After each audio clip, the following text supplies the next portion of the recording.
My name is Rick Smith. I'm running for the Ohio State House in District 54.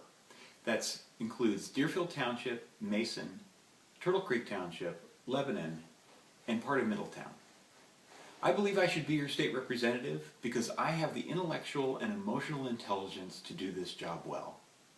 In over 25 years of business experience, I've learned to do very in-depth analysis and ask the questions that really get at the bottom of issues.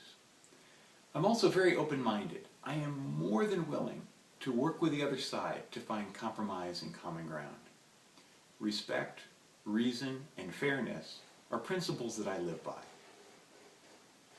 Now, when I look at what's happening in Ohio today and start asking the really tough questions about why it's happening, I realize that Governor Kasich and the Republican-led legislature have not been respectful, reasonable, or fair in their dealings with the people of Ohio.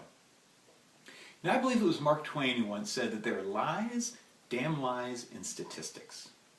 Now, the reason that statistics are worse than damn lies is because someone can tell you a lie using statistics in such a way that you absolutely believe in your heart of heart that it's true.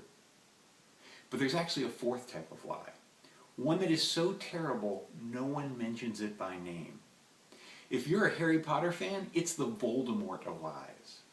Now, the reason this lie is worse than statistics is because a Voldemort lie is one in which someone tells you something using statistics in such a way that it makes you so afraid that you're willing to go along with something that is not in your best interest. And let me give you the classic example of the Voldemort lie. Governor Kasich and about every Republican leader you talk to will tell you that Governor Ted Strickland, Democrat, and the Democrat House of Representatives almost drove us over the cliff by passing a budget that created the $8 billion budget deficit.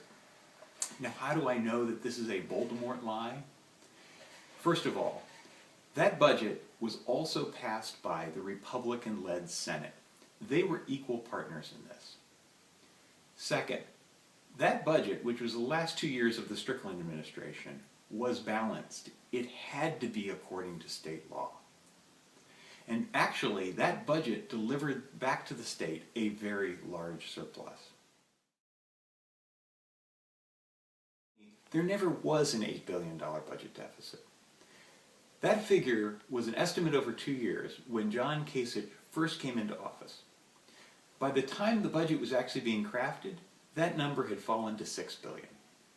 And the only reason there was a budget deficit at all was because of the income tax cuts passed by the Republican legislature back in 2005.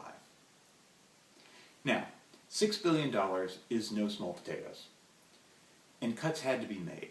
But what Governor Kasich did then really burns me up. How did he decide to plug the deficit?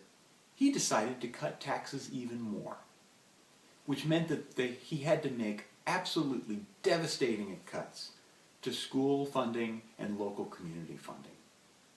Now let's talk about which taxes he cut and what ended up happening. The taxes he cut primarily benefit the wealthy. Income tax cuts, and he eliminated the estate tax.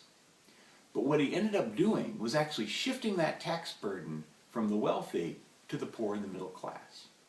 He increased sales taxes. He increased cigarette taxes. He increased property taxes. These are the taxes that primarily fall to you and me.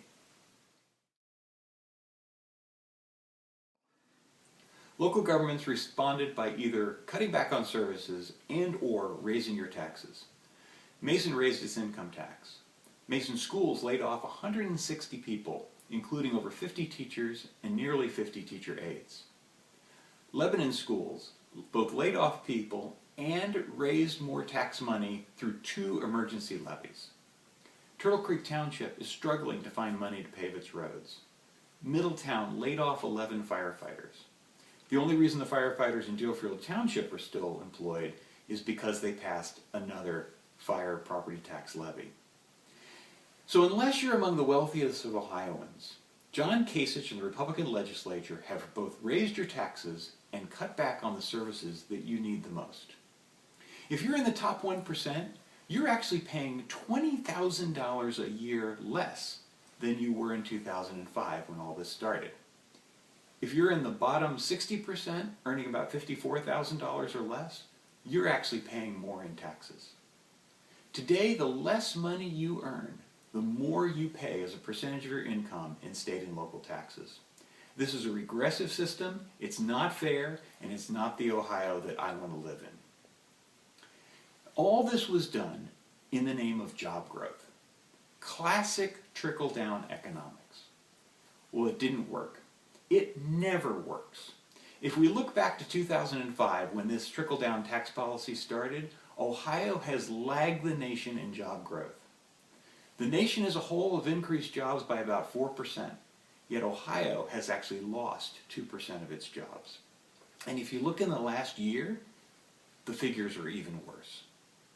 If you'd like to reverse these unfair policies and set Ohio on a path of faster job growth, I ask for your vote in November.